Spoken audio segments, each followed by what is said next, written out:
ED का जांच करना है, ये अपने आप में बहुत बड़ा कदम है। और ईडी की जांच में आना, ईडी संस्था की जांच शुरू करना, ये मुंबई के पुलिस कमिश्नर, महाराष्ट्र की सरकार, उद्धव ठाकरे, इन सब के मुंह पे एक तमाचा है। और इसलिए केंद्र सरकार ने ईडी को आदेश दिए कि आप जांच करिए, क्योंकि पैसे का भी मामला है।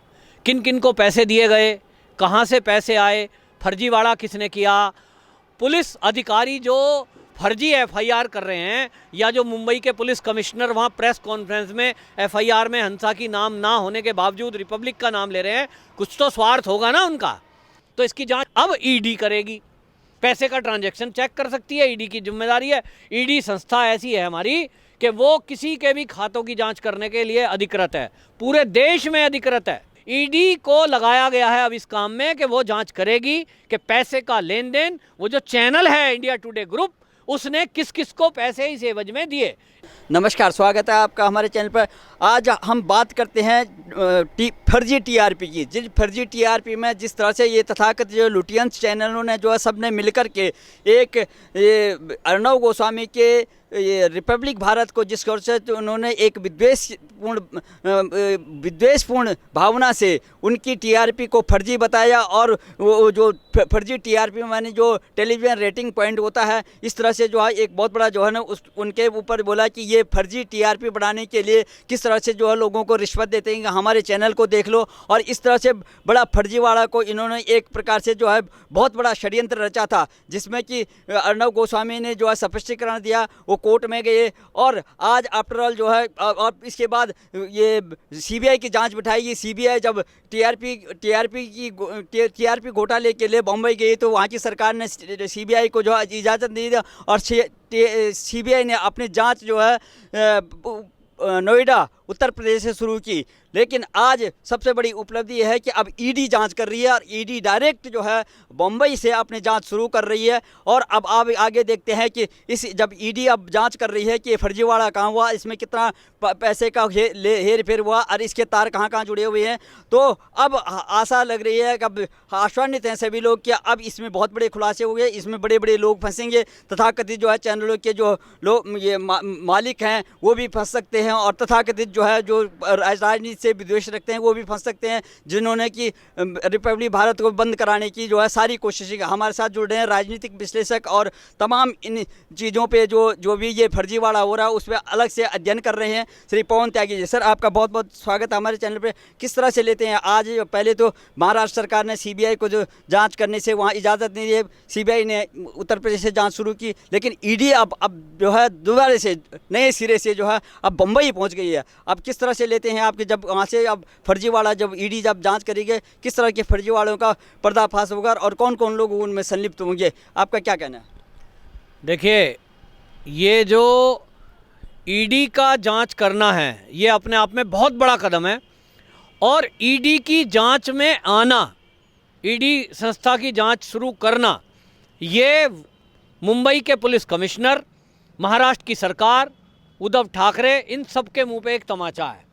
इनको झटका है, और झटका इस तरह से है कि इन सब ने मिलकर, चाहे वो मुंबई के पुलिस कमिश्नर हो, मुंबई की महाराष्ट्र की सरकार हो, उद्धव ठाकरे, और जो फर्जी टीआरपी वाले चैनल हैं, उन सब ने एक गैंग बनाकर ये कोशिश की कि वो रिपब्लिक को ख़त्म कर दें। क्यों? क्योंकि रिपब्लिक अर्णव गोस्वामी पालघर का मुद्दा उठा रहा था, कांग्रेस से सवाल पूछ रहा था, सुशांत सिंह राजपूत पे बोल रहा था। इनको लगा कि ये हमसे सवाल पूछने वाला होता कौन है, क्योंकि कांग्रेस में ये कल्चर नहीं है, ना शिवसेना में ये कल्चर है कि कोई उनसे सवाल पूछे। जो उनसे सवाल पूछता है उठाकर उसको या तो डराते हैं, धमकाते हैं, या उठा के जेल में डाल देते हैं। अर्णव गोस्वामी को भी जब सवाल पूछे अर्णव ने, तो इन्होंने तय किया कि इसकी भी जुबान बंद करनी है। अब वो जुबान बंद करने के बजाय अर्णव और बोलने लगा टेढ़ा करके। परमवीर नाम था उनका कमिश्नर का, तो उनको चैलेंज कर दिया, ना तू परम है ना तू वीर है, मुझे डरा रहे हो, मुझे थाने में बुला रहे हो। अब इस तरह के आदमी जब दुखी होगा, आप सोचिए 12-12, 14-14 घंटे अनावश्यक रूप से एडिटर इन चीफ कहलाने वाली पोस्ट का व्यक्ति, जो अपने आप में ज़िंदगी भर जिसने ईमानदारी की पत्रकारिता की हो, जिसने कभी भी दलाली करने का सोचा तक ना हो, जो एक पूर्व फौजी का बेटा हो, ऐसे बच्चे को, ऐसे व्यक्ति को, ऐसे एक व्यक्तित्व को आप परेशान करोगे तो फेडअप नहीं होगा वो। अब सवाल पूछने पर अगर आप उनको तंग करोगे और ये तक कर दोगे कि इस चैनल को हम ख़त्म कर देंगे, आपके नेता इस अभियान में लगते हैं, एक दल बनाया जाता है, पुलिस को ऑर्डर होते हैं स्पेशली कि इस चैनल को आपको ख़त्म करना है, अर्नब गोस्वामी को ख़त्म करना है, तब आप सोचो तो क्या होगा उस स्टेट में। और इसलिए ये जब दिखने लगा सारी जनता को, देश को और कोर्ट को भी कि अनावश्यक रूप से एक चैनल और उसके कर्मचारियों को तंग किया जा रहा है, तो कोर्ट ने भी टिप्पणी की कि भाई प्रश्न पूछना पत्रकार का काम है। अब उनको लगा कि यार कोर्ट से कुछ हुआ नहीं, तो पुलिस को आदेश दे रखा है कि रोज तंग करना है, तो थाने में बुलाओ बारी बारी से, कभी सीएफओ को बुलाओ, कभी चीफ डायरेक्टर को बुलाओ, कभी रिपोर्टरों को बुलाओ और उठा उठा के जेल में डालते रहो कुछ भी बहाने से। एक दिन फेडअप होके ये नौकरी छोड़ देंगे लोग। तो जब आदमी नौकरी छोड़ देंगे, अर्नब गोस्वामी को उठा के तुम जेल में डाल दोगे तो चैनल बंद हो ही जाना है। इन्होंने ऐसा सोचा। और अगर सीबीआई जांच करती तो आप देखो कि इसमें बड़े बड़े नाम आते। इसमें मुंबई पुलिस कमिश्नर भी फंस रहे थे, इसमें सरकारी आदमी भी, उनसे भी पूछताछ होती कौन कौन लोग थे जिनके मंसूबे थे चैनल ख़त्म करना, रिपब्लिक को ख़त्म करना, अर्नब को परेशान करना। उनका खुलासा होता क्योंकि सीबीआई पूछती। लेकिन सीबीआई पूछती, इसमें फिर वही उद्धव ठाकरे ने कांड कर दिया। और क्या कर दिया कि साहब सीबीआई पहले हमसे पूछे, आने नहीं देंगे, प्रस्ताव पास कर दिया। सोचो, मतलब हद देखिए आपके, स्पेशली आपका खुलासा होता है सरकार का कि आपकी सरकार का एक ही एक काम है कि चैनल को ख़त्म करना, रिपब्लिक को। इसका मतलब ये है दूसरी तरफ कि आप रिपब्लिक को पिन पॉइंट कर रहे हो। इसका मतलब बाकी जो फर्जी टीआरपी वाले चैनल हैं, चाहे वो आज तक है, चाहे वो और नाम आए जिसमें उनके साथ हो तुम। और इसका मतलब ये होता है कि सरकार और वहाँ की पुलिस तो कहना अलग से पड़ रहा है, लेकिन सरकार कहिए, उसी के इशारे में पुलिस काम करती है। तो सरकार उन फर्जी टीआरपी वाले चैनलों के साथ है। नहीं तो बार्क की जो रेटिंग करने वाली हंसा एजेंसी है, वो एजेंसी जो एप्लीकेशन दे रही है, एफआईआर करा रही है, उसमें रिपब्लिक का नाम नहीं है। और पुलिस वाला वहाँ कमिश्नर वो बैठ करके पीसी करते हैं और नाम लेते हैं रिपब्लिक का। इससे बड़ी चाल और क्या होगी, इससे बड़ा फेक और केस क्या होगा। फर्जी टीआरपी में फर्जी एफआईआर, ये सारी जनता ने देखा। तो इन्होंने कहा सीबीआई को हम आने नहीं देंगे, सच्चाई पता लगेगी नहीं, पुलिस कमिश्नर से पूछनी होगी, जांचनी होगी। और जो नेता उसमें फंस रहे थे, जिनके स्टिंग भी सामने आए, पता ही नहीं चलेगा क्योंकि फंस रहे थे उसमें सीपी वाले। उसमें आता उद्धव ठाकरे की पार्टी का भी किसी का नाम आता, लेकिन वो आता कब, जब सीबीआई जांच करती। इन्होंने कहा लो जी, हम तो कानून का सहारा लेंगे और सीबीआई को आने ही नहीं देंगे। सदन से प्रस्ताव पास कर दिया, पहले हमसे पूछो। तो भैया पूछना चाहते हैं महाराष्ट्र सरकार से कि आप ये बताओ, हर मामले में आप सीबीआई को रोकते क्यों हो? आप पालघर के मुद्दे पे सीबीआई जांच नहीं कराओगे, सुशांत पे सीबीआई जांच नहीं कराओगे, दिशा सालियान पे सीबीआई जांच नहीं कराओगे, फर्जी टीआरपी होगी तो भी नहीं कराओगे। इसका मतलब आपको डर है कि कहीं ना कहीं आप या आपके सहयोगी संगठन इसमें कहीं फंस सकते हैं। तो अगर उनको बुद्धि होती तो वो देखते, समझते।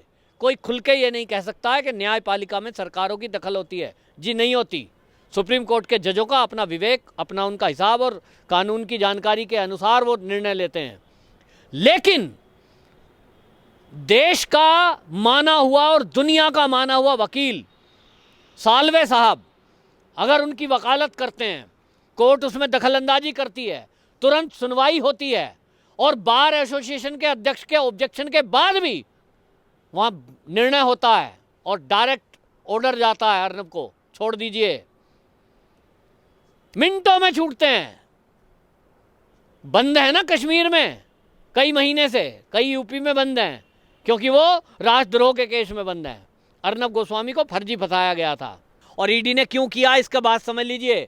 क्योंकि आपने एक कानून पास करके, एक हमारे देश का संविधान है उसमें लिखा है कि जब राज्य सरकारें मांग करेंगी सीबीआई को तभी देना है। सीबीआई जांच तभी कर सकती है राज्य के किसी मामले में, नहीं तो इंटरफेयर नहीं कर सकती डायरेक्ट। मुख्यमंत्री लिखेगा किसी जांच को समझने के लिए केंद्र को, गृह मंत्रालय को कि फला फला केस में सीबीआई की जांच की मैं मांग करता हूं, तभी सीबीआई की जांच होती है। और इस कानून के तहत महाराष्ट्र सरकार ने सीबीआई को मना कर दिया, सीबीआई बैठ गई। इसीलिए आप देख लो सारे मुद्दों पे क्या हो रहा है। और लेकिन अब केंद्र ने समझा कि ये तो रिपब्लिक को ख़त्म करने वाली एक साजिश ऐसी है, जिन लोगों ने इस देश में आग लगाने की कोशिश की, सीए के नाम पर विरोध किया, और इसलिए केंद्र सरकार ने ईडी को आदेश दिए कि आप जांच करिए, क्योंकि पैसे का भी मामला है। किन किन को पैसे दिए गए, कहाँ से पैसे आए, फर्जीवाड़ा किसने किया, पुलिस अधिकारी जो फर्जी एफआईआर कर रहे हैं, या जो मुंबई के पुलिस कमिश्नर वहाँ प्रेस कॉन्फ्रेंस में एफआईआर में हंसा की नाम ना होने के बावजूद रिपब्लिक का नाम ले रहे हैं, कुछ तो स्वार्थ होगा ना उनका। निस्वार्थ तो वो नाम लेने से रहे। किसी ने फ़ोन किया होगा, किसी ने दबाव दिया होगा, या हो सकता है किसी ने रिश्वत दी हो। तो इसकी जांच या तो सीबीआई करती, अब ईडी करेगी। पैसे का ट्रांजैक्शन चेक कर सकती है, ईडी की जिम्मेदारी है। ईडी संस्था ऐसी है हमारी कि वो किसी के भी खातों की जांच करने के लिए अधिकृत है। पूरे देश में अधिकृत है और विदेश में भी अधिकृत है। वो ईडी भारत के अलावा विदेशों में भी कर सकती है जांच, और इसलिए ईडी को लगाया गया है अब इस काम में कि वो जांच करेगी कि पैसे का लेन देन, वो जो चैनल है इंडिया टुडे ग्रुप, उसने किस किस को पैसे इस एवज में दिए। एक तो तय हो गया कि हंसा ने बताया है कि हमारे कर्मचारी ने पैसे लिए इंडिया टुडे ग्रुप से, और सेटअप बॉक्स में जहाँ जहाँ डिवाइस लगा रखा था टीआरपी रेटिंग का, उन लोगों को पैसे दिए। तो एक तो ये खुलासा हो गया हंसा के कारण। लेकिन हंसा रिसर्च को भी ये नहीं पता कि जो फर्जी एफआईआर करी गई है, जिसमें अर्नब को परेशान किया गया, या जो सरकार में स्टिंग जिनके पकड़े गए, वो लोग कह रहे थे अब तो तय हो गया है, अर्नब गोस्वामी खत्म हो जाएगा, रिपब्लिक खत्म हो जाएगा, वो कौन लोग हैं नेता, उनको पैसे किसने दिए? क्या ये पैसे इंडिया टुडे ग्रुप ने दिए, या किसी नेता ने दिए, या ड्रग माफियाओं ने दिए? क्योंकि इसमें ड्रग माफियाओं का एंगल जुड़ता दिखाई दे रहा है कि जब से अर्नब गोस्वामी ने ड्रग माफियाओं की जांच की मांग की, क्या उन ड्रग माफियाओं ने तो अर्नब गोस्वामी के चैनल से ड्रग शब्द हटाने का लिए तो पैसे नहीं दिए, और वो खरबों रुपए का व्यापार करते हैं। एक एंगल और हो सकता है, और वो है पालघर में साधुओं की हत्या। तो पालघर में साधुओं की हत्या में जैसा निकल करके आया था कि एक एनसीपी का बड़ा नेता और कुछ कम्युनिस्ट दल के नेता वहां देखे गए थे, तो कहीं ऐसा तो नहीं कि उसमें कुछ और ऐसी मिशनरियां हों जो धर्मांतरण में लगी हुई हमारे देश में हैं, उनका भी अरबों खरबों का बजट है। तो पता लगेगा कहीं वो लोग तो नहीं है जो रिपब्लिक को खत्म करना चाहते थे। आखिर रिपब्लिक चैनल और अर्नब गोस्वामी के खत्म होने से किसको लाभ मिलने वाला है? वो कई लोग हैं, उसमें राजनीतिक लोग भी हैं, उसमें ड्रग माफिया भी हैं, उसमें वो हत्यारे भी हैं जिन्होंने संतों की हत्या की, उसमें सुशांत सिंह राजपूत के मौत के जिम्मेदार लोग भी हैं, उसमें दिशा सालियान की मौत के जिम्मेदार भी लोग हैं। कोई भी हो सकता है। अब वो कौन है, वो जांच ईडी करेगी।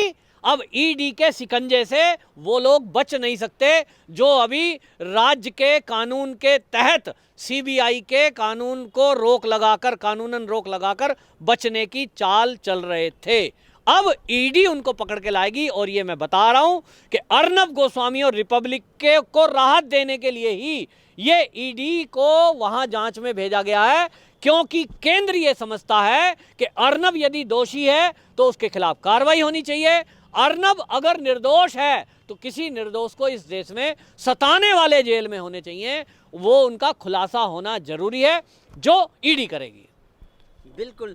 जो उद्धव ठाकरे सरकार जो महाराष्ट्र में है वो किस तरह से जो है संलिप्त है, और एक बेबाकी से जो है पत्रकारिता करने वाले चैनल को किस तरह से ख़त्म करने वाला था ये सरकार और उद्धव ठाकरे, और जिस तरह से जो है उन्होंने उनको फर्जी केस में फंसाने की कोशिश की, सीबीआई को जो है उन्होंने वहाँ रोका, और उसका फ़ायदा उठाते हुए कानून का जो हमारे संविधान बना हुआ है, इसीलिए बात उठ रही है कि संविधान में भी अब संविधान में भी अब संशोधन करने की आवश्यकता है, क्योंकि ये संविधान हमारा जो है स्वतंत्रता से पहले बना हुआ है। किस तरह से अपराधी निकल जाता है, इसी तरह से जो अपराधी है महाराष्ट्र सरकार, वो किस तरह से जो है विशुद्ध जो है निकलने की कोशिश कर रहा था, लेकिन केंद्र ने अपना उसका विकल्प ढूंढा। सीबीआई को अगर वहाँ से वो अप्रूव नहीं करते हैं, इजाज़त नहीं देंगे, तो लेकिन जो इन्फोर्समेंट डिपार्टमेंट डायरेक्टरेट है, जो प्रवर्तन निदेशालय है हमारे देश का, वो फर्जीवाड़े में और जो धन का जो धन का जो घपलेबाजी होती है उसके जांच के लिए वो कहीं भी जो है छापेमारी कर सकते हैं, कहीं भी जांच कर सकते हैं। इसीलिए केंद्र सरकार ने सीबीआई का विकल्प ढूंढने के लिए ईडी को वहाँ पर जांच के लिए भेजा। आपने सरल शब्दों में हमारे दर्शकों को बताया जिनको सभी जिज्ञासा थी कि अब क्या होने वाला है। आपका बहुत बहुत धन्यवाद त्यागी जी।